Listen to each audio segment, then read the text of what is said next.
Hey everybody, Arizona attorney David Enevoldsen here, and in this video I want to talk to you a little bit about prenups and whether or not you should get one.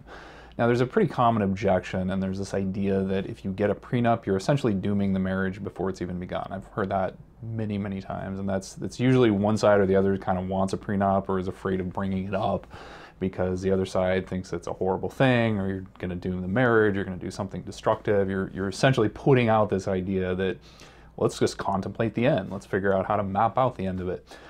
I would assert to you that that's not necessarily the case. And what I want to give to you is a couple of examples of why prenups can be useful and can be the exact opposite of that. First off, be aware that prenups are not just divorce planning. So there are things that we're contemplating about that could happen during marriage that prenups are addressing. Let me give you an example.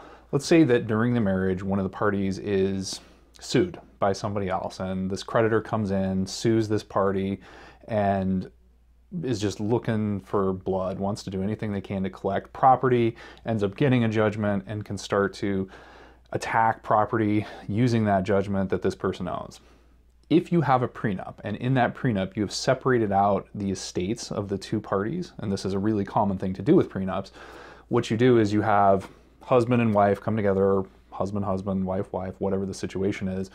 The two parties come together and they compartmentalize out their assets. So everything that the husband had and is going to acquire during the marriage is going to remain his separate property. Meanwhile, everything that the other party, wife or whoever, is acquiring during marriage or beforehand is her separate property. So now you've got these estates split up. Now in Arizona, by default, that's not what happens. When you acquire it during marriage, both people have an interest in it.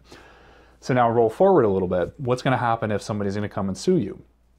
If somebody sues you, they know this community property rule, and it's almost malpractice for a civil attorney not to write in the other spouse if they're suing one of the two spouses. So it's going to be John Doe and Jane Doe, husband and wife, because they know that those community property interests are there and they need to attack both of them. So by putting this prenup in place, you're compartmentalizing out these two estates. That's going to do a couple of things. One is it's going to protect your spouse, if you're the one being sued, from getting dragged into this lawsuit and having to deal with all this like headache, stress, attorney's fees, and all the stuff that goes on with that. Second, all of your spouse's property, if you're the one being sued, is going to be protected, because that's not all going to be subject. Even if you get this judgment that's locked in against you, and for some reason they can come in and attack your personal property, they can't touch your spouse's stuff. So because of that, now we're not even talking about divorce planning here. We're just talking about what's happening during the marriage. This is assuming two people want to stay together. They're just dealing with this lawsuit there. So that's one major thing that we look at in terms of non-divorce planning and how a prenup can be beneficial within the confines of the actual marriage. Here's another thing. Financial disclosures. Now, I'm a divorce attorney. I do divorces all the time, and I hear a wide range of reasons for divorces, and there's a couple really common ones. Affairs, finances are huge.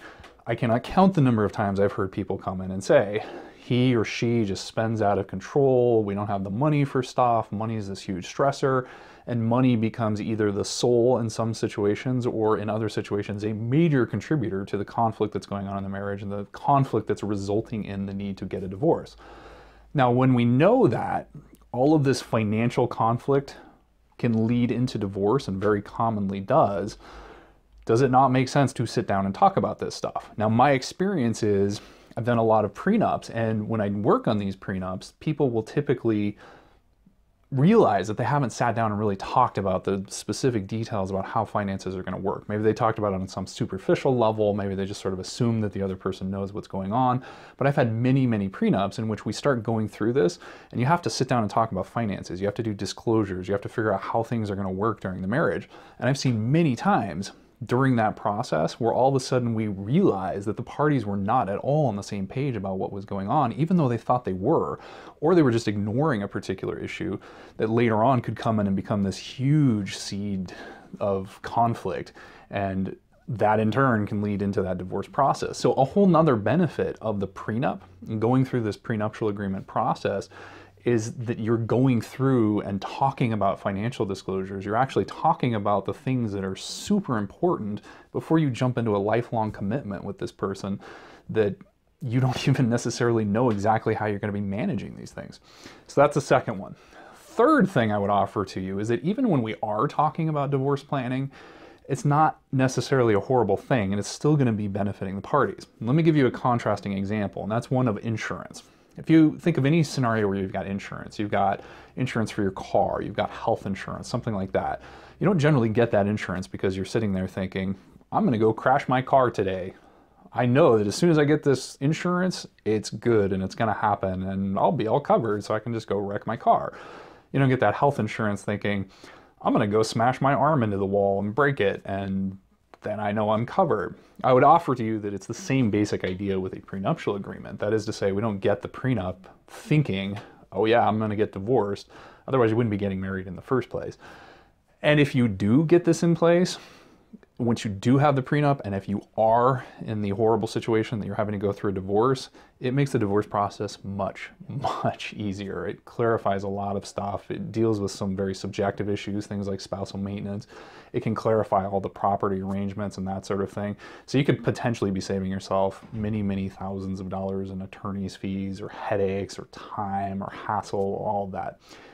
With all of this put together then, understand that the prenup is not just divorce planning. And to whatever extent it is, because there is some divorce planning involved in a prenup, it's something that's going to help you a ton if you are in this unfortunate event that your relationship, your marriage does fall apart. And if it does, you're going to make both of your lives considerably easier.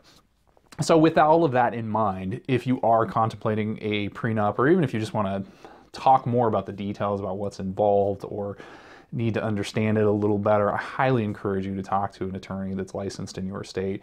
Just find some basic information, and if you're going to go through the process of getting a prenup, I strongly encourage you to check out someone that is licensed to do that and use them to help you draft the document to make sure you're not forgetting something important.